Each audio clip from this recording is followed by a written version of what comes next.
Being human, we feel pain for loss of any single innocent life and stand with all persecuted communities and individuals.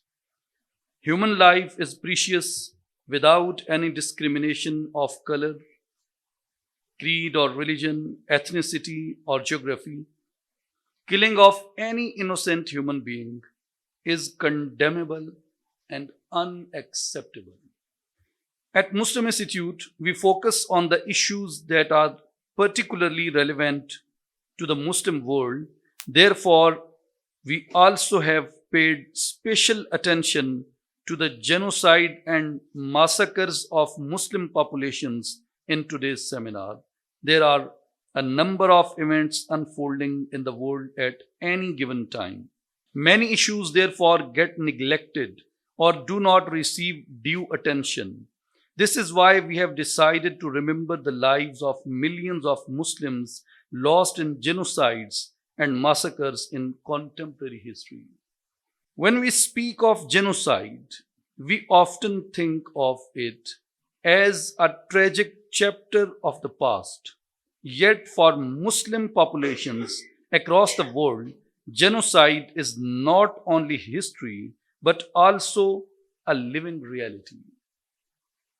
A quarter of the world's population, more than 2 billion Muslims, live across nearly 195 countries, including around 50 Muslim majority states. Yet, even with this global demographic and geographical presence, Muslim populations remain among the most vulnerable to mass violence. Ladies and gentlemen, the Article 2 of the United Nations Convention on the Prevention and Punishment of the Crime of Genocide describes genocide as any of the following acts committed with intent to destroy, in whole or in part, a national, ethnic, racial, or religious group, such as number 1, killing members of the group, number 2, causing serious bodily or mental harm to members of the group, number 3, deliberately inflicting on the group conditions of life calculated to bring about its physical destruction in whole or in part.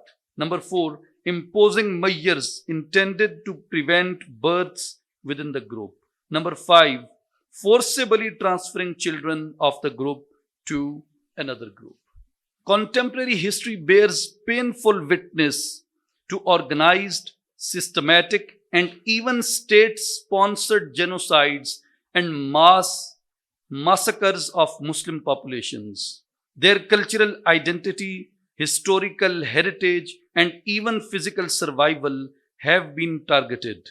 This pattern is not confined to one region. It stretches from North Africa to Eastern Europe, from Central Asia and South Asia, all the way to Southeast Asia. Astonishingly and unfortunately, nearly 13 million Muslims have been massacred across 26 tragic incidents of genocide and mass killings, many under direct imperial administration or with state complicity, as highlighted and mentioned in the documentary which will be played shortly and the report prepared by the team of Muslim Institute. Tragically, these mass murders continue during current times, even though numerous such events come under the definition of genocide. They unfortunately are not recognized. Unfortunate mass killings of Palestine, Indian illegally occupied Jammu and Kashmir are just a few of many tales.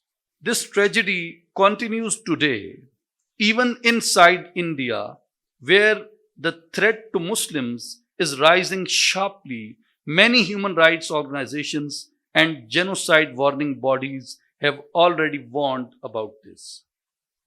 For instance, Genocide Watch, Alliance Against Genocide, recommended regarding Gaza that Israeli leaders, war crimes, crimes against humanity, and genocide must be prosecuted by the International Criminal Court.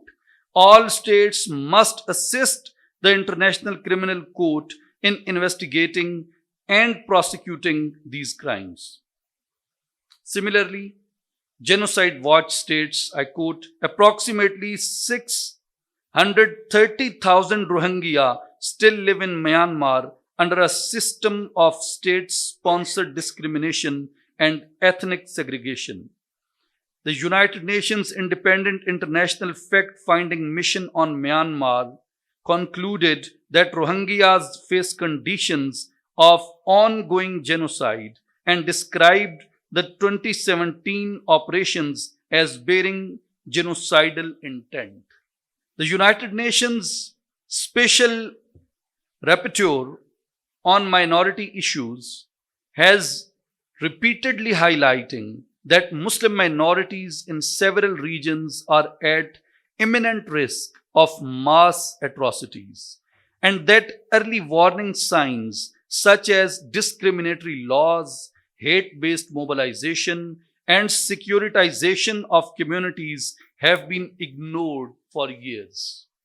Similarly, Amnesty International, Human Rights Watch, and the Office of the United Nations High Commissioner for Human Rights have documented systematic repression, extrajudicial killings, demographic engineering, mass incarceration, and deliberate destruction of cultural and religious identity of Muslim communities in various regions. In India especially, eyewitness verified reports by Human Rights Watch and Amnesty International show that Muslims face unlawful demolitions of their homes and properties, extrajudicial killings, threat of statelessness under citizenship verification schemes, mob violence triggered by cow protection, vigilantism, and a sharp rise in public hate speech, especially around elections, with 1,165 incidents recorded in 2024 only. The bitter reality is that despite these clear alarming patterns, the genocide of Muslim populations has not been taken up by the Muslim world collectively, nor presented at international forums in a unified, research-driven, and institutionalized manner. When the issue of Islamophobia was raised collectively and brought before the United Nations, it resulted in a globally recognized day and an international policy conversation. The genocide of Muslims deserves at least the same seriousness, the same coordination, and the same resolve. Ladies and gentlemen, today's seminar is a humble yet significant step towards creating awareness, gathering and analyzing authentic data, promoting research-based discourse, and to engage and encourage policymakers to raise this issue at relevant international platforms. At the end of my remarks, once again, I emphasize that life of every human being is equally important and its safety needs equal attention. Emphasis on genocide and massacres of Muslim population is according to the objectives of Muslim Institute to research and analyze the issues related to Muslim world. I look forward to hearing a constructive and insightful discussion by our worthy dignitaries. With these words, I once again thank you all for your presence and participation in today's seminar. Thank you very much.